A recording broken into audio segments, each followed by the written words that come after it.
The first person to live to be 1,000 years old is certainly alive today, whether they realize it or not. Barring accidents and suicide, most people now 40 years or younger can expect to live for centuries, claims Cambridge University geneticist Aubrey de Grey.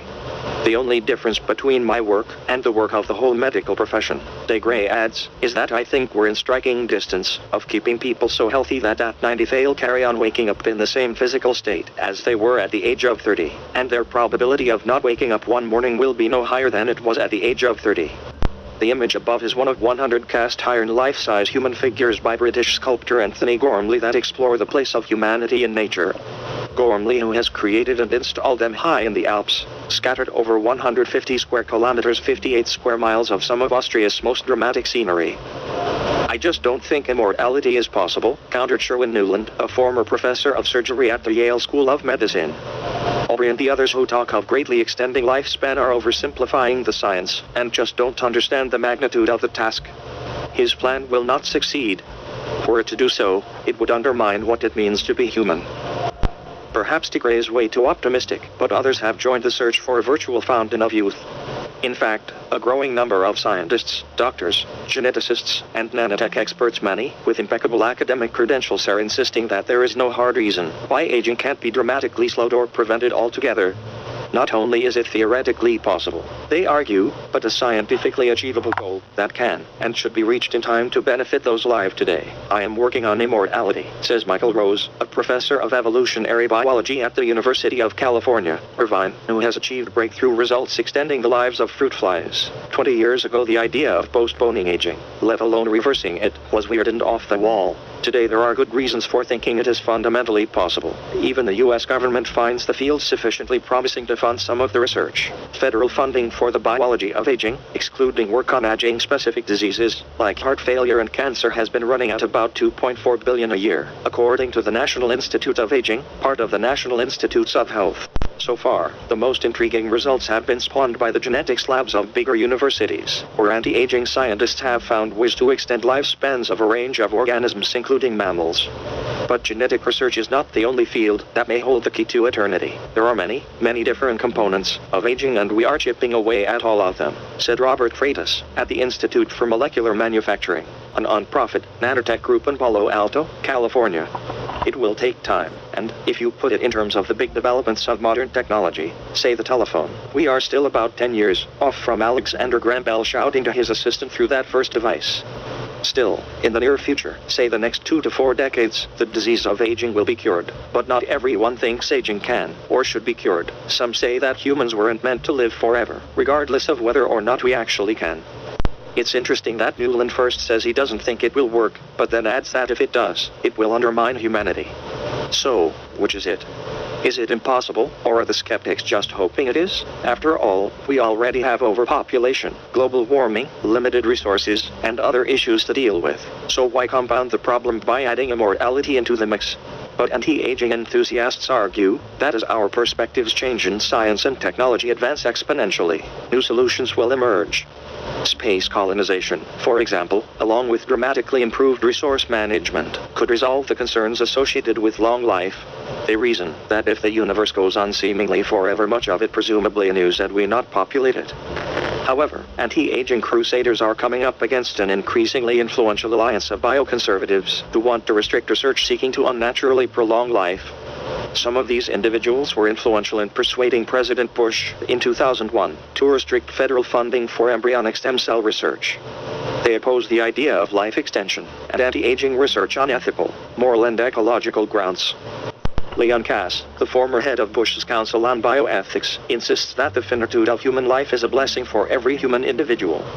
Bioethicist Daniel Callahan of the Garrison, New York-based Hastings Center, agrees there is no known social good coming from the conquest of death.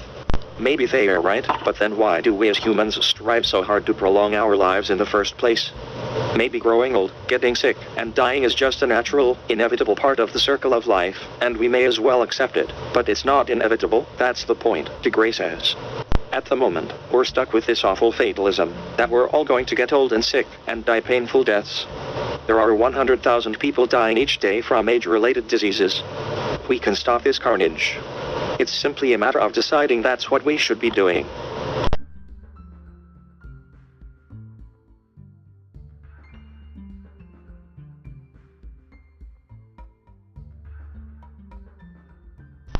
Somewhere, in the deepest reaches of the cosmos, far from the safe confines of our home galaxy, the Milky Way, lies a monster.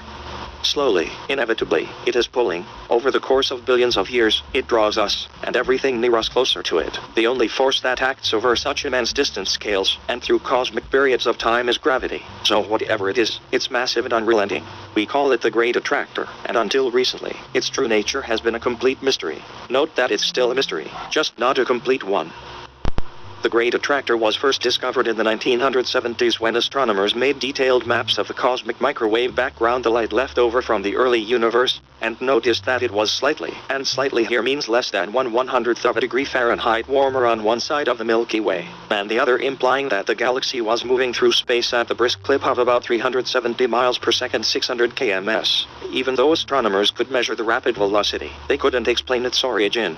First, why is there a mystery in the first place? Astronomers are fantastically good at looking at stuff in space. It is, after all, their one job. So you'd think by now someone would point at a telescope in the direction of our motion, and well, figured it out. But there's a problem. Whatever the Great Attractor is, it lies in the direction of the constellation Centaurus, and the disk of our own Milky Way cuts right through our view that way. Our galaxy is full of junk stars, gas, dust, more gas, and all that junk blocks the light from the more distant universe, so we're fantastically good at mapping most of the large-scale structure of the universe, except where we're forced to look through our own galaxy. Ever the dramatic bunch, astronomers have called this region the zone of avoidance. And dang it, the Great Attractor sits right back there, deep in the zone, difficult to characterize. Thankfully, that's been starting to change, as Ray and radio astronomers have peered through the murky depths of the Milky Way, and begun a hazy, uncertain sketch of that hitherto unknown patch of universe. To understand what's going on with the Great Attractor, we need to look at the big picture, and I mean big, the biggest picture of all. Beyond our Milky Way galaxy is our nearest decent-sized galactic neighbor, the Andromeda Galaxy. A little over 2.5 billion light-years away, it's practically down the street at the scales I'm talking about. The Milky Way, Andromeda, the Triangulum Galaxy, and a few dozen hangars form the local group, a gravitationally bound clump about 10 million light-years across. The next big thing down the way is the Virgo cluster, the downtown of our local batch of universe, more than 1,300 galaxies packed into a dense clump only 65 billion light-years away. The Virgo cluster is gravitationally bound, too, which means about what you think it would mean. Its member galaxies tend to hang out near each other, tied up by their mutual gravity. Going bigger than that and it gets a little fuzzy. In terms of defining extragalactic structures, there are enormous collections of galaxies called superclusters, and for a long time they were loosely defined as it's larger than a cluster, but smaller than a universe. They got sweet names, too, based on what constellation we looked through to map out the structure, or named after old astronomers. Virgo supercluster, Hydra Centaurus supercluster, Shapley supercluster, etc. That definition worked fine until we needed to start getting serious work done, e.g., figuring out what the heck is going on with the Great Attractor. We live in a hierarchical universe. That is, over the past 1,3,A,N,D,C,H,A,N,G,E billion years, matter has been accumulating into small clumps, which merged into bigger clumps, which merged into even bigger clumps. The party came to a stop, however, about 5 billion years ago when dark energy started to dominate, but that's the subject of another article. Our universe has already formed galaxies, groups and clusters. Our own local group is condensing, with the Milky Way and Andromeda headed for a collision in about 5 billion years. The local group itself, along with some other groups and smaller clusters, are cruising along the gravitational highways to the downtown Virgo cluster, which is at the center of the conveniently named Virgo supercluster, and all the nearby stuff including the Milky Way, Andromeda, the Virgo cluster, and environs are heading toward the Great Attractor. A combination of more sophisticated read, any surveys within the zone of avoidance, and a more sophisticated read, any understanding of what exactly is a supercluster, have begun to unravel the mystery of the Great Attractor. Instead of just being a large blob of galaxies, studies of the velocities of galaxies in our local neighborhood of the universe have led to a better working definition of supercluster. A volume of space where all the galaxies in that space are flowing to a common center, and this definition has reworked our understanding of the local universe. The Virgo supercluster isn't an isolated object, but just an arm, to be fair, a tremendously huge arm of an even larger structure, the Laniakea supercluster. Looking at supergalactic structures through the lens of flows of matter, it's easy to see what's going on with the Great Attractor.